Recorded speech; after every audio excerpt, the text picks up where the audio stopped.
What is going on, everybody? Welcome to the Legend of Hoang episode number 2. Many of you probably know by now that I have a Legend series in Age of Empires 2. Sometimes the Legends are in community games, and in this case, the Legend is a guy who's been around this game for a very long time, and he's been playing at a pretty high level. So we have Hoang here, who is a Vietnamese player. He plays only Hun Wars, and in the first episode you would have seen his strategy tends to be going into a forever drush, where he makes countless militia, and then into full walls, and then into knights, and that's literally the only strategy he tends to go for. There is a little bit of versatility to it. I think when I showed you the few games in the first episode, he did go for cav archers one time around, but the thing that stands out with him is he always tends to make a lot of militia. So what I did was I got 3 games. I actually haven't seen these games in their entirety yet. I got 3 Age of Empires games with Hoang here, and we're going to go through them and see exactly what he's up to today. Because when I did the second episode of Fat Slob, everyone was asking for Hoang next, and that's what we're going to supply the people. So in the blue, we have the man, the myth, the legend. We have Hoang. And then in the orange, we have a guy named Project Belgium. Project Belgium is a very good player, and Project Belgium would know going into this game how Hoang plays. Most people do. When Project Belgium's actually reached higher rating than Hoang has, you can see their points here on this overlay, but I think that his highest rating was 2K3, so he's had some good runs, and there's really no way of knowing how good his run was going into this game. So it's a Huns war, and I'm going to just briefly start with the maps because I feel like that's very important, especially for Hoang, as he'll probably be going for walls at some point in this game. I like Project Belgium's map. I honestly like it. It's going to be an issue for him to push out throughout the game, but I think for the start, it seems like he might want to go for a scout build. So with a few palisade walls here, a little bit of walling up and around the berries, or even to the berries, and then some walling here, he can protect 2 lumber areas, which is important for going scouts, and even protect his gold if you needed that for archers or something. Let's look at Hoang's base, and Hoang's base is, honestly, this is wallable. This is something that Hoang would probably wall up in some games. Let's see what he chooses to go for. He could wall here, right, which would secure both of these golds, and he has 2 wood lines on the back, which is always great. He's already going for the barracks, guys. So he's skipping the mill. He's going for a very early barracks or a very early drush. So, surprise, surprise, Hoang is going for militia. And I guess he could wall here on the front. He could wall here. If you watch the first episode, you can see that Hoang can wall anything. And he really commits to it. And when this player hits Castle Age, he doesn't tend to build more town centers either. It tends to be just 1 TC aggression. Maybe Hoang doesn't want to play long games. Maybe he wants to win quickly or lose quickly. I'm not really sure the reasoning, but he's obviously found something that works, because that's a rating that many people cannot reach in Age of Empires 2. So this strategy can actually work, even if you're not going to commit to the Hoang strategy all the time. Building the barracks early if your opponent doesn't scout it is actually quite nice. It can surprise them. We'll see if Project Belgium can scout that, as he's not seen the barracks yet, and he will have no clue that the units are coming. I say that he will have no clue the units are coming, but he probably has a clue, simply because it's Hoang. And he is going to click up to the next stage. So, I guess while I have the time here, I will just talk about why drush is successful. Drush is quite a common strategy in Age of Empires 2, especially as the levels get higher. And the idea is not to kill units with your militia. The idea is simply to delay your opponent and give you time. Now in Hoang's case, what Hoang tends to do is he makes more than 3, which is the standard, and he then, with the time that he buys himself, full walls his base, which he's not gone for here. So maybe he won't wall in this game. The scout engagement is good for him there. He could actually kill Belgium's scout. Belgium needs to be careful. Belgium gets on the hill, but I don't think even with the hill hits that Belgium can win that fight, so he has to go back to his TC. And yes, he, without the scouting info, expects that Hoang will be going for this. He saves his scout, And he will need a barracks. He will then need a stable. And he'll be going with something like scouts. And here comes Hoang. Just 3 militia.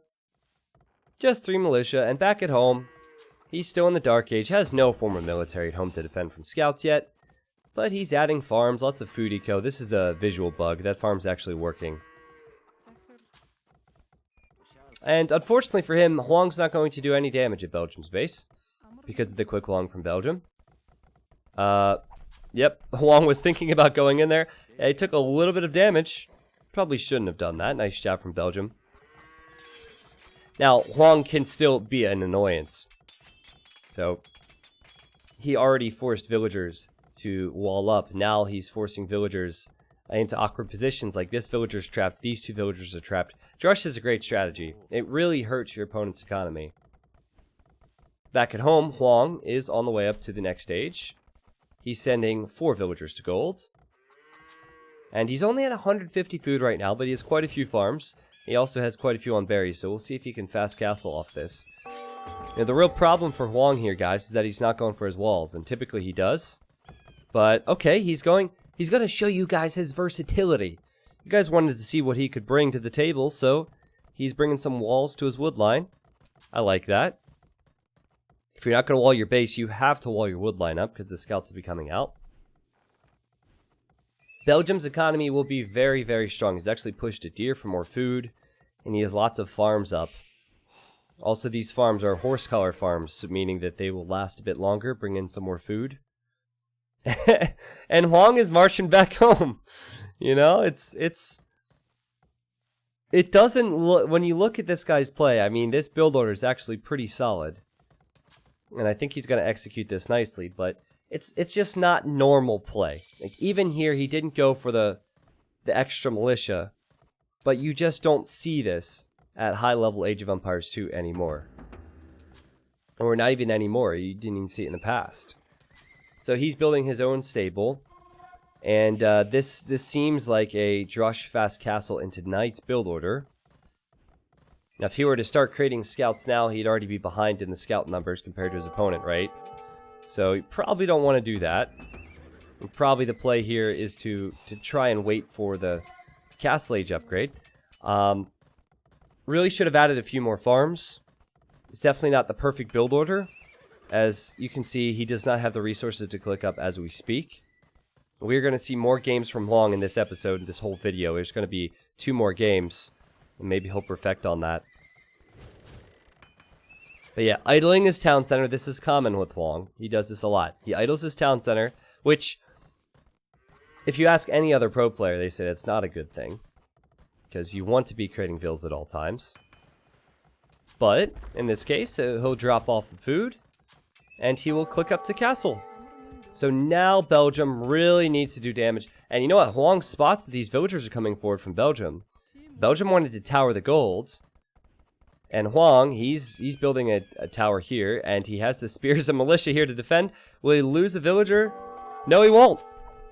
So Hoang does not lose a villager. In fact, he will kill that scout from Belgium. And Belgium's thinking, well, you know what? I can't really approach this because my scouts are countered by spears. He does know that, for the most part, his economy is a bit stronger at home now. But, you know, Belgium doesn't... He has 4 villagers that were just idled, so it's not as strong as it would be if he didn't send them forward. And nice recognition from Hoang to see the vills, create the appropriate amount of spearmen, and he's halfway to Castle Age. So sometimes in Age of Empires, you can perform a strategy that will surprise your opponent, and it's important that you scout what your opponent's strategy is going to be.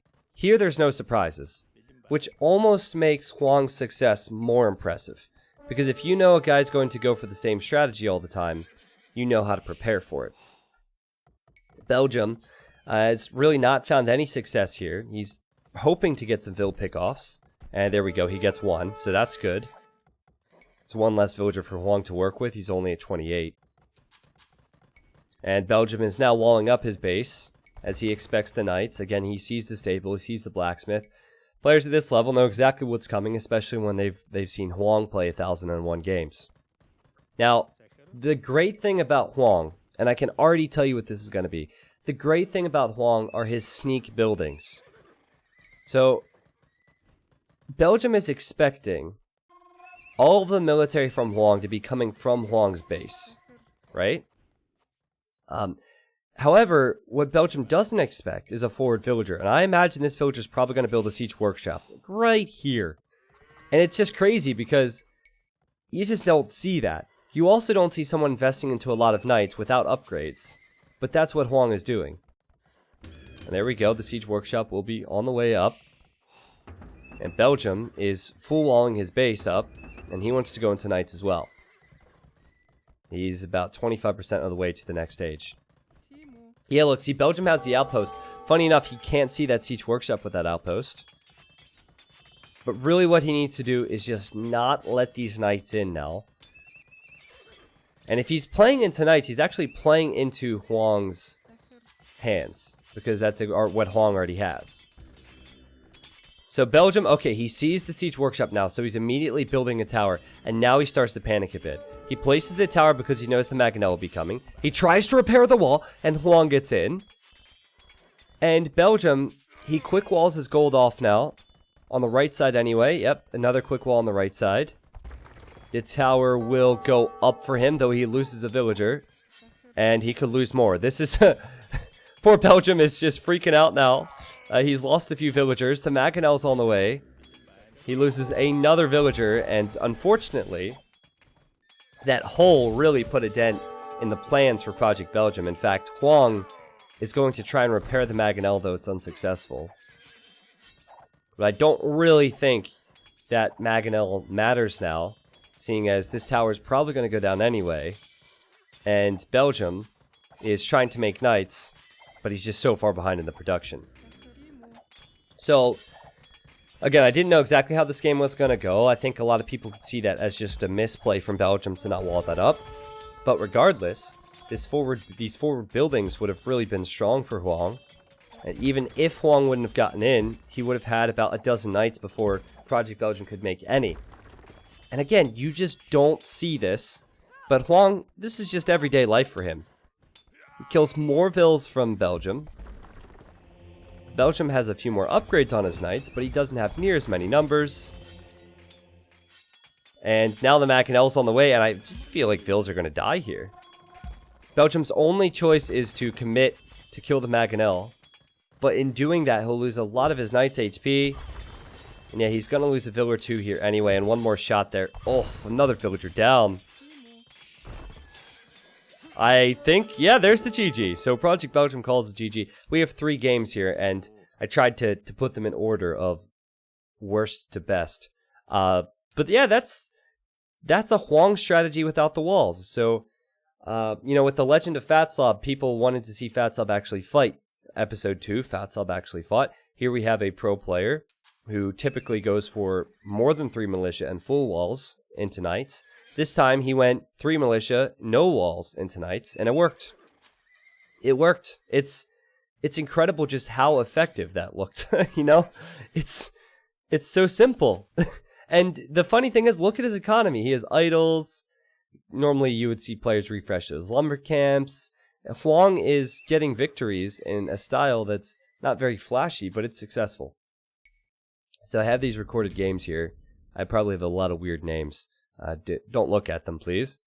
And yes, we have game number 2, and I'm really excited for these because we have Hoang and Slam. So Slam is better than Belgium. Slam is...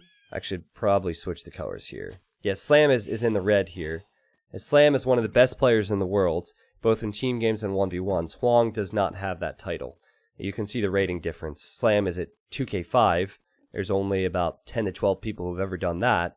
And then Hoang is at 2k1. So there's a pretty big difference. So big a difference, in fact, that if you care about points, if Slam loses this game, I think he loses 32 points. And if Slam wins this game, he gets 1 point. So, like this, if you compare it to lower ratings, this would kind of... There's a 400 point spread. So that would be like me as a 2k playing someone who's 1600, I guess. So I wanted to see how Slam would deal with Hoang. Win or loss. And he's here in the red. Slam is also a very good Hun Wars player. In fact, he says that he misses the Hun Wars days, as do I. As do I, my friend. Hoang, he's here. And let's look at his base. His base is actually... you know, I would normally say that this is bad. But when I look at Hoang's base, I immediately think of walling potential. And I think that he could wall here, he could wall here, and he could wall here. And all Hoang needs is some food and gold, and he could make his knights. However, he is building his lumber camp out here, so I take all that back. He didn't want to choose this lumber or this lumber because it's awkward, which, fair enough, Hoang. He'll need to make those militia, I think. He'll need to make those militia to give himself the time. Slam, his base isn't the best either. So many ponds on this backwood line, which makes it awkward. He has 2 decent lumber camp places on the front. He's chosen this one. He could actually place a lumber camp here. He could also place a lumber camp here if he chopped one of these trees. Again, I don't think that stones are going to be a concern for Slam, simply because I doubt we'll see a tower rush from Hoang. I could be surprised. Slam has talked about Hoang to me a few times, and so he knows about the guy. And he has 4 on wood at the moment, which is what Hoang typically does. Hoang actually has 5 on wood, which is not in your standard build orders, unless you're him, I guess. So I wonder if the way to beat Hoang is to mirror Hoang and just out Hoang Hoang. Can Slam out Hoang? Who will be right? Who will be Hoang? Oh man. Well, we'll find out. We'll find out. Slam. Yep, we'll get his boar now, and Hoang will probably be on the way out to his in a second. If you're collecting that much wood early on, that tells me you're going to do something with it, and just like last game, yep, Hoang sends a villager out to gold, and he will build a barracks soon. And yes, so the drush will be coming soon. Surprise, surprise, surprise. I don't know, I can appreciate the fact that he does the same strat all the time. Like, you would think that he would start losing a lot of games because of it, but he's just so good at it. Okay, that's not good. Normally you don't want to be leaving this boar to rot and eating this sheep with 1 vill as you're losing out on food. And that's the other thing.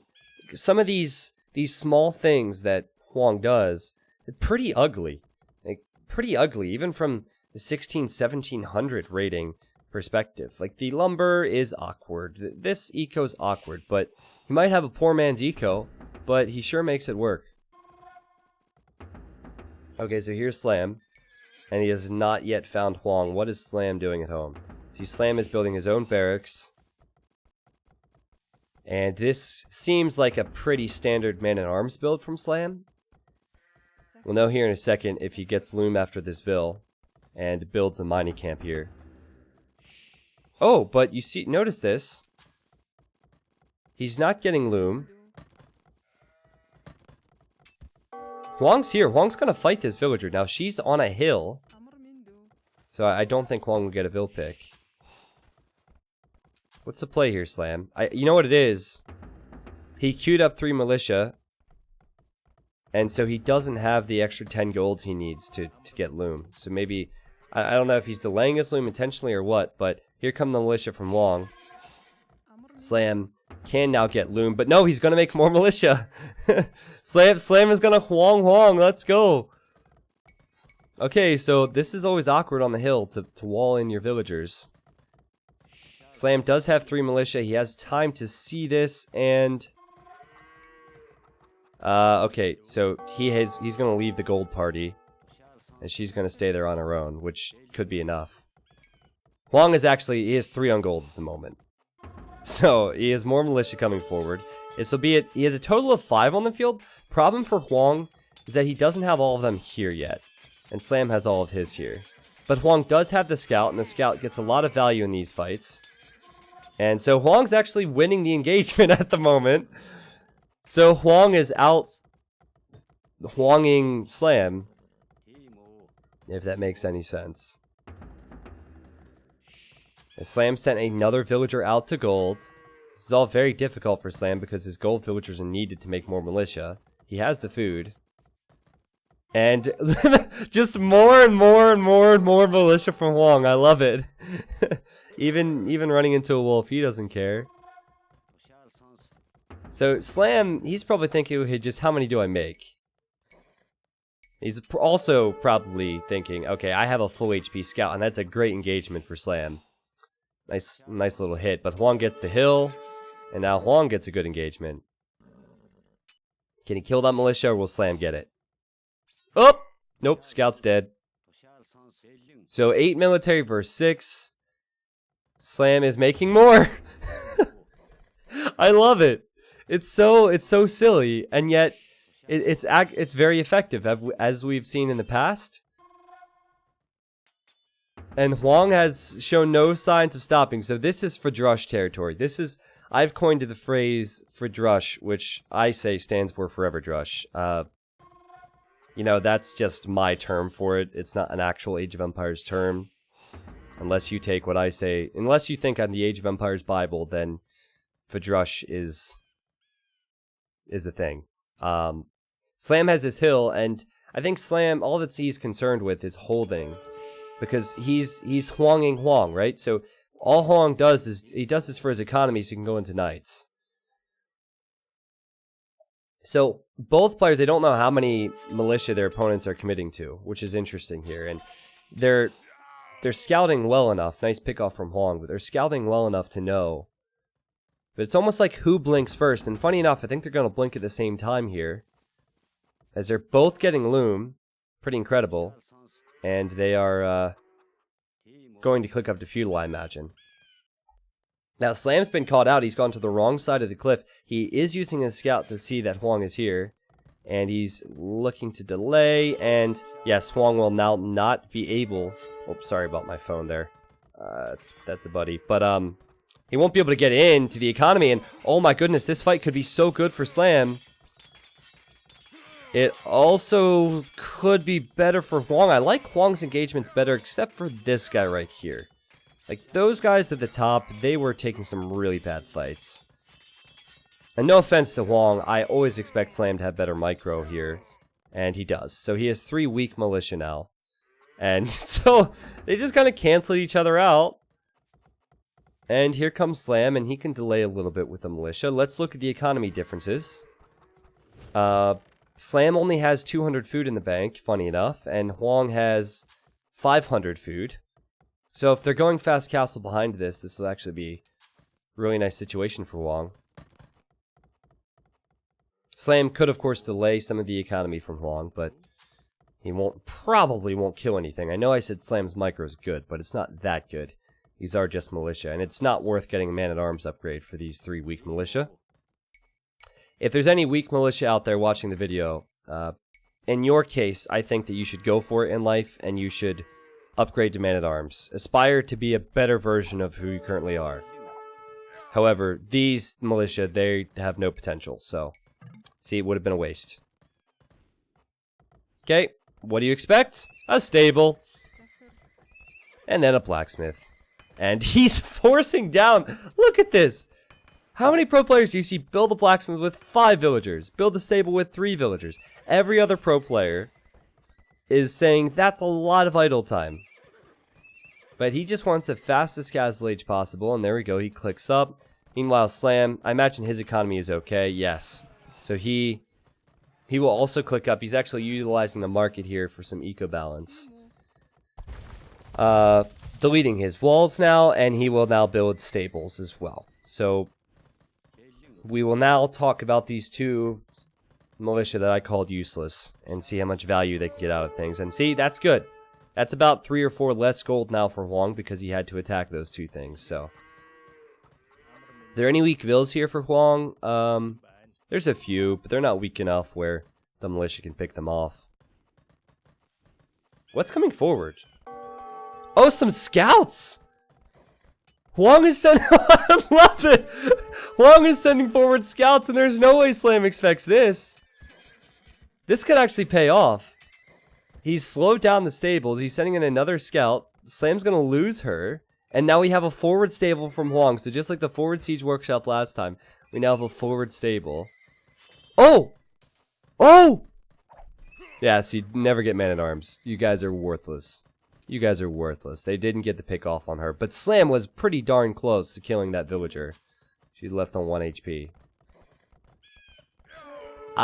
Don't think the scouts really paid off enough there for Hoang. If you compare Slam's resource situation... Well, maybe I was just dead wrong on that. I was going to say Slam probably saving more food for knights, but Hoang, he will have the stable at home, the second stable forward, and the third stable forward producing knights. Slam could be in trouble here. He could be in real trouble, and he knows it. He immediately goes for Monastery.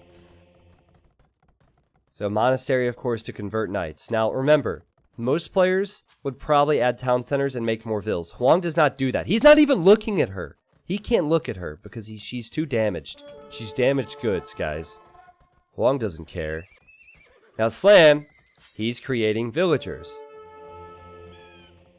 This is what you typically see in Age of Empires 2. Creating vills equals more resources, equals more numbers. But Hoang, he saves the food on creating vills, and he just goes for all-in knights. And he's killed 2 villagers, and there's a villager pick-off he could get here as well, and he will.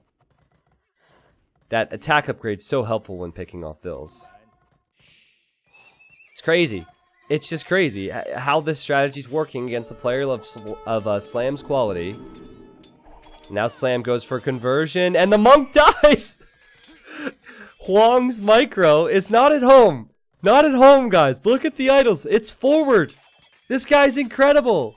And Slam is really on the back foot now. But again, he is creating more vills, so you gotta think that eventually he might be able to hold on. He's behind 6 numbers with military, though. He does have a monk coming out, and I imagine he'll be smarter and get a conversion this time. But I could be wrong on that, and man, it's so hard to tell what is open, what is closed here. Hoang's even coming forward with his own monk now. And Slam does get the conversion. He hops into the TC, as he should. Man, can you imagine being one of these gold miners? What would be worse, being those weak militia in life or being these gold miners? I almost feel like I'd prefer to be the militia, because at least then you could have a dream. Here, you know you're trapped here forever. Sad, sad life. Uh-oh, Hoang. Uh-oh, Hoang.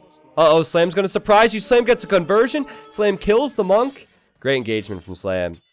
Nice sneaky move. His stables are actually behind Hoang's army, which is interesting. And Hoang is, you know, give him credit. He's fixing some of his idle villagers here. But Slam is a beast multitasker, so I imagine that Slam's eco will just get stronger and stronger and stronger as this game goes on. Not a huge difference right now. I'd say Hoang's is actually ahead because Slam has he hasn't had as many on gold as he would like, and he's been using the market a bit. But once this villager brings back some stone, Slam will have enough stone and wood to build a new town center, and then he'll continue to pump out those vills. And Hoang rarely does that. So, honestly, full credit to Slam for staying in this long, and he gets conversions! Are you kidding me? Oh, that could be the game right there. Yeah, he gets the conversions, he kills one monk, he'll kill another monk. And just like that, Slam not only has an eco lead, not only will be going for a town center next, but he has a military lead. As I say that, Hoang snuck around to this side. This is probably where Slam wanted to place his town center. And Hoang's killing some vills. But Slam has his gold protected. Man, the conversions have been so huge for him. He's gotten so many. How many is that now? That is a total of 6 conversions for Slam. 6-1. Slam is so fast. If you've ever seen his point of view, it's just like wah, wah, wah, wah, wah, wah, wah. That's exactly what it sounds like too. It's kind of weird. Don't know where the sound effects come into play. But he can roll low the second he sees you. And now Hoang is realizing it's probably unreasonable for him to think about pushing in. He's actually adding spears. Again, no new lumber camps. Awful looking economy. This is something that you would judge with any other player, but this is typical Hoang. Now he deletes his spearman there before Slam can convert it. But Slam now has his second TC up. He has 2 extra villagers. he has his gold. He has 5 monks for conversions. And if Hoang loses knights here, and he's going to, this is game over. Oh, and he lost so many. He lost so many, and that's gotta be it, surely. The spears won't do anything. Hoang loses a monk, he'll lose the scorpions, he'll lose the spears. The Slam now has a 15 military lead versus 6 from Hoang, and his buildings are forward. And he can't create anything more because they'll just get converted. Hoang knows. I mean, he plays like this, and he knows exactly what the risk is when you go for a strategy this ballsy and this YOLO. And, okay, he calls the GG, which is kind of expected there. And Slam says GG as well. So, sure, Hoang lost that game. So we got to see someone mirror Hoang. But it was pretty impressive nonetheless, right? Like, if he would have paid more attention with the conversions, perhaps gone with a few more of his own monks, then possibly that game could have been won, actually. So, I know that Hoang and Slam played another after this. So that was the first game of 2 that they played. So, we saw a victory for Hoang in the beginning. He went for drush into knights. This time around, we saw the same thing. This was the drush into knights and monks. And now we're going into another game. Hoang has played thousands, and I can pretty much tell you exactly what we're going to see next. But I haven't seen the game yet, so we'll find out. And here we are. And you know what I need to do, actually, is just refresh this. Simply because the overlay is not there. And boom. All right. So we continue the Legend of Hoang here. Hoang is in the blue, and he is playing as the Huns. And then we have Slam in the red, playing as the Huns. This is what we expected. And so I'll briefly look at the maps. Hoang's map is good with wood, good with berries, awful when it comes to gold. Gold's way out here, here, and here. So that will be tough for him. Slam, though, it's actually very similar. 2 wood lines.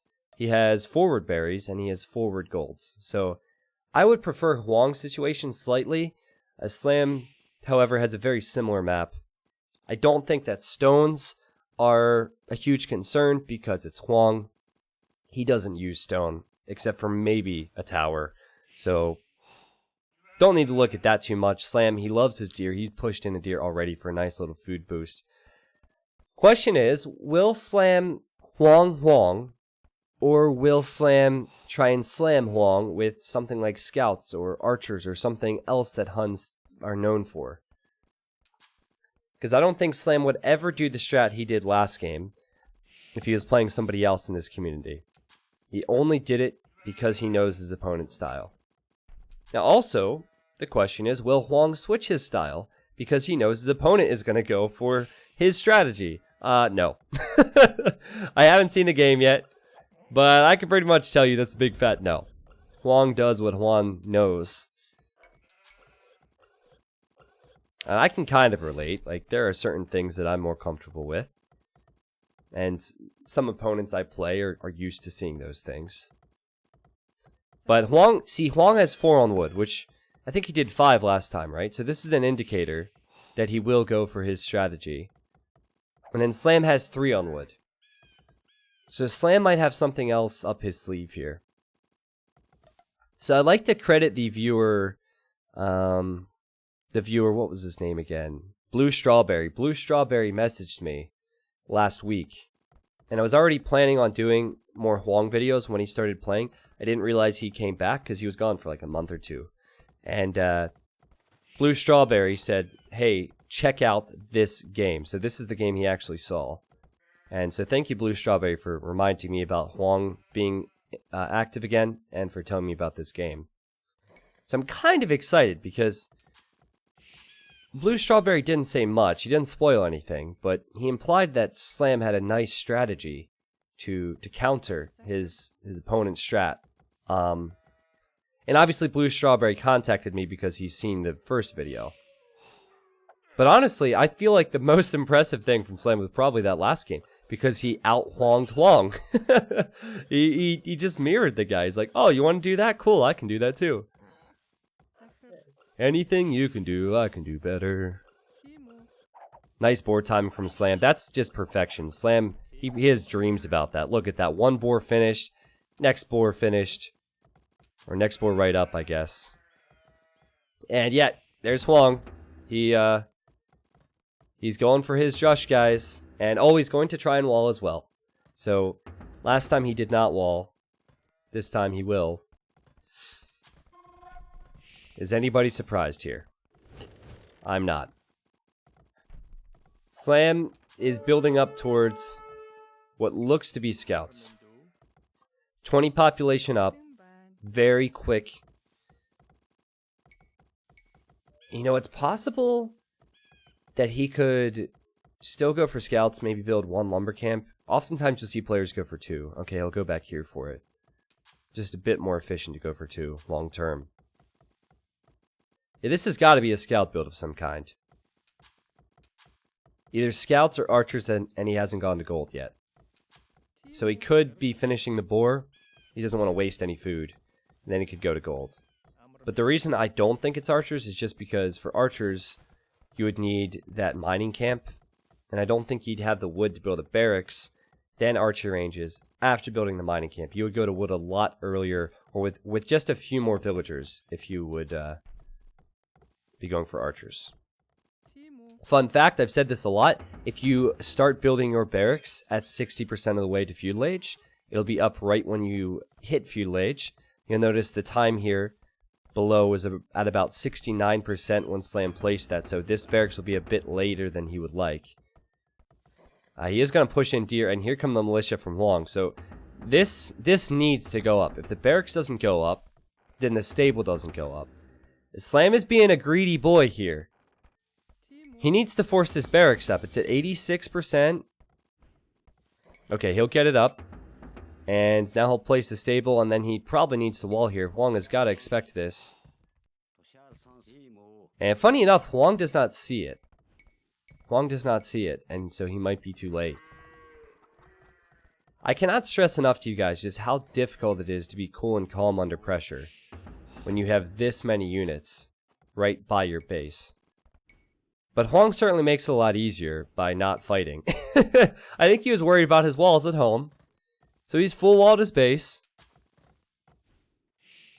And he'll try and get some value out of all this here.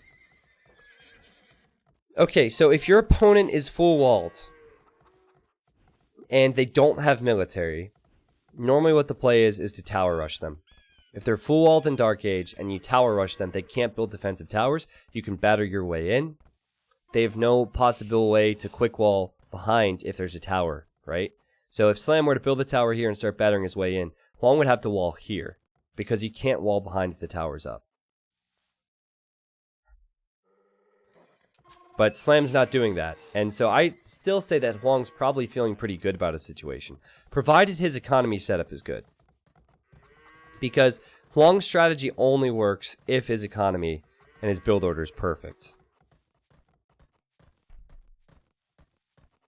And he must be expecting Slam to try and get in, because he's double palisade walling here. And he's on his way to feudal. So Slam has not gone forward. He's just making a lot of scouts. And wait, hold on. I think these vills are going forward. If it's 4 vills, yep. Okay, so I do my best to learn about the game. I do my best to practice this game. I do my best to analyze and cast the game, and this is what should happen. I think Slam should have done this earlier, actually, because by the time he builds his tower, Hoang can build the defensive tower. But if Slam ends up going to stone, which he is, he can actually build more than one. So maybe if he towers here, Hoang will react, and then Slam could tower on the other side, and Hoang would have no stone for a second tower. I just had a little panic attack. I thought for some reason the program I used to record here said start recording, which would imply I hadn't recorded any of this yet. Luckily, it says stop. I just can't read. Hoang has made more militia because he expects the forward vills, which it's a risky move, actually, and Slam's micro really well done with the villagers and the scouts. I think making more militia just slows down your castle time, so Slam has actually forced Hoang to overreact a bit. And also that tower's going up for Hoang there. Will Slam lose anything? Will he lose any villagers? Oh, well, he loses most of his scouts, and I once doubted Hoang, and maybe now I don't, because he's kind of thwarted this. I don't know. Like, that was sloppy all around. Sure, Hoang built a panic tower, but Slam's not going to be in his base, and Slam has 4 villagers that have not been collecting resources. And Slam has been on stone, which he obviously, it's not going to help him against knights. Uh-oh, Slam, don't lose your scouts. More spears now from Hoang. Funny enough, Hoang's strategy of full walling is actually worse in the current meta because walling is slower than it used to be in AOC. So, something to keep in mind. He's still doing good despite that. Let's see, will this woman survive? 2 HP. Slam needs to block. Oh, what was that? That woman's like, I'm gonna go out with a bang here. I'm gonna go out with a bang. Like, oh, you need help with that archery range? Great. Finishes it, dies. I don't know what happened there. I honestly can't. I can't think of an explanation for why Slam might do that. It just is beyond me. But you know what? Hoang's making a few scouts now. So Hoang, you know, he added scouts last game. He's done the same again. Actually never saw that before, so maybe he's creating new strategies. And now he's on his way up. Slam is close. And he's trying to make a few archers. I think if he makes a few archers and uses them versus the spears of Hoang, then the spears are useless for Hoang, and then the scouts that Slam has left can work. But what Hoang wants to do is focus down those archers with his scouts. And he too is trying to avoid those spears. It's kind of sloppy, kind of messy, not easy to do. But I think Hoang has come out slightly on top after all of that. Simply because Slam is going to be later to the next stage. Slam does not have a lot of archers. He does not have a lot of spears. And so that's exactly what he'll need versus Hoang and Hoang's knights. But just remember, Slam is the more experienced player. Slam is the better player. And Slam's composition is much stronger as time goes on. Simply because masked archers, especially masked cav archers as Huns, beats the knights. Knights just have that very strong early window. And look at this. Hoang wanted to go forward. Slam! I just complimented you, man. He let her pass. Well, not only is Slam the better player here, but he's also the nicer guy, apparently. Very chivalrous move of you to not kill that villager. Maybe Slam has a daughter over here somewhere that he needs to, or sorry, a husband that he needs to marry off. Oh my god! That's Siege Workshop, Hoang. Are you kidding me? I guess he doesn't know that these buildings are here. Let's see if Slam brings over a husband or if he just kills her. Yeah, something tells me he's not gonna marry off a son to this woman. Man, that's such a ballsy Siege Workshop. It could still go up, actually. It's so important that it does go up as well, because he could make Mangonels versus all these archers. Yeah, she is amazing. She's gonna get it up. Unbelievable. So Slam's building a few towers.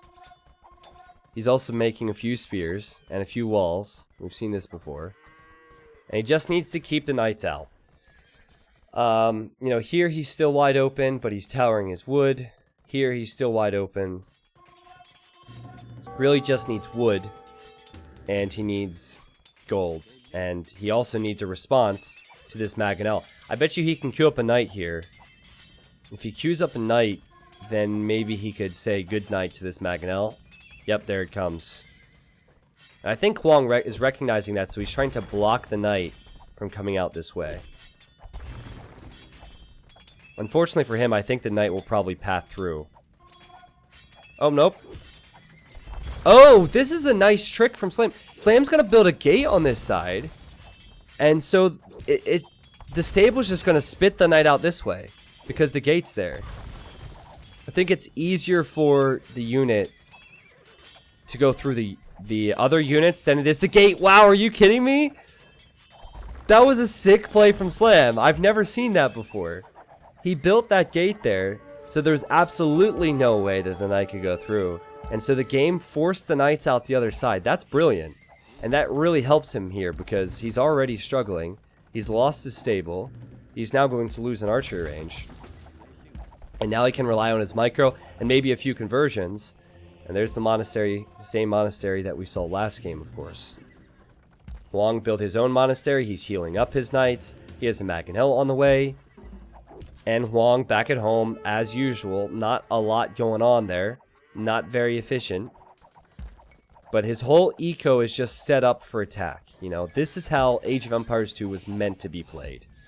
Who cares about new TCs? You know, I would like to see a 1 TC tournament where you could only build 1 TC. Is anybody in the YouTube comments game for that? That's an idea that, for some reason, I haven't thought of before. I think that'd be pretty good. This is going to be tough for Hoang now. Because what Slam can do is he can convert a knight. And if he converts a knight, he can kill the Maganel. Also, Slam is making more and more ranged units. And Slam has fantastic micro, some of the best micro in the game. So, he could micro down those knights. And look at this now. He has the Cav Archers. Oh, he misclicked. It's not the first time I've jinxed Slam today. He kills one of the Maganels from Hoang, but he did fail with the micro there. He clicked the Siege Workshop instead of clicking the Monk, which is what I believe he was going for. Oh, but look, he converts a knight. He kills the Maganel. And if Hoang's not paying attention, he could lose all his monks here. There we go, he loses one. And Slam pulls back, and oh, he's chewing up these knights. They don't even have scale barding armor. So underneath the towers, next to the crossbows and cav archers, they will die. Oh wait, they do have scale barding. Maybe the upgrade was completing. Or maybe I'm just blind. Probably a bit of both. Still, with only scale barding, that's a lot of arrows shooting into these knights. And, you know, it all really comes back to Slam stopping the momentum with that gate on the stable. It was brilliant, and now he has enough cav archers. And he has enough monks here where I think he's okay. I think he can just micro down these knights, and that's the end of Hoang's push. I think the last game was 28 minutes and 40 seconds or something. This one's going to be very close. And Hoang has no backup plan. He has no backup plan. No real economy at home. Lots of idols. And he might just call it here once again. Because his buildings are rendered useless. His siege workshop, useless.